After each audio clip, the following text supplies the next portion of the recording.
Program Koperasi Merah Putih yang dicanangkan pemerintahan Presiden Prabowo Subianto berpotensi mendongkrak ekonomi masyarakat desa dan kembali menghidupkan desa yang saat ini masih ada kesenjangan dengan kota.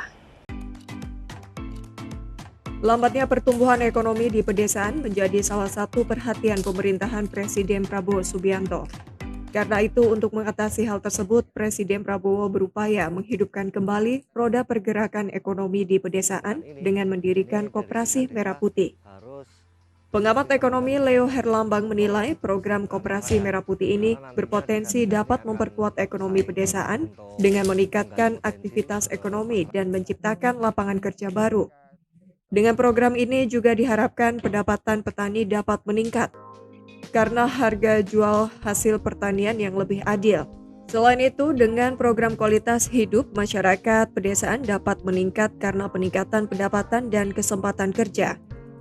Meski begitu, ekonom di Universitas Internasional Semen Indonesia ini menyoroti berbagai tantangan yang perlu diatasi, seperti persoalan pendanaan yang membutuhkan dana cukup besar. Program Koperasi Merah Putih ini memerlukan manajemen yang baik untuk memastikan bahwa program ini berjalan dengan efektif dan efisien. Selain itu, memerlukan koordinasi yang baik dengan lembaga-lembaga ekonomi yang sudah ada di pedesaan. Banyak yang menganggur.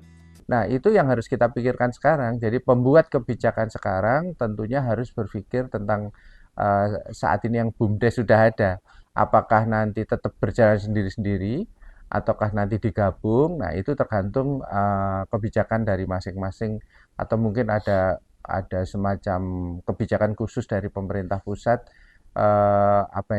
bahwa dana yang dialokasikan misalnya untuk pembentukan KUD itu bisa digabungkan dengan BUMDes misalnya seperti itu. Sehingga BUMDes nanti menjadi sebuah badan hukum yang relatif bisa lebih memiliki nilai tawar lah ya kepada pihak lain karena modalnya bisa lebih besar. Setidaknya ada 3 poin ya yang itu bisa dilaksanakan atau enggak, yaitu pertama masalah pendanaan.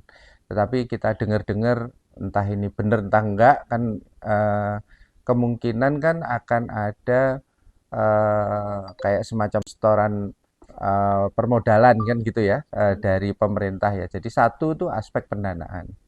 Yang kedua adalah aspek manajemen. Yang ketiga koordinasi. Manajemen ini terkait dengan governance. Betapa banyak koperasi kita itu yang akhirnya mati. Jadi sebenarnya begini, faktor utama itu karena istilahnya itu orang yang lemah itu tetap harus dibantu. Meski demikian, Leo Herlambang optimis dengan program Koperasi Merah Putih pemerintahan Prabowo ini asalkan dikelola dengan manajemen baik dan sehat, serta tepat sasaran. Menghidupkan kembali koperasi-koperasi di desa yang sempat mati menjadi harapan baru bagi masyarakat desa. Dengan lapangan kerja yang luas di desa, mereka tidak perlu hijrah ke kota untuk sekedar memburu rupiah. Dari Surabaya, Jawa Timur, Ali Husnan melaporkan.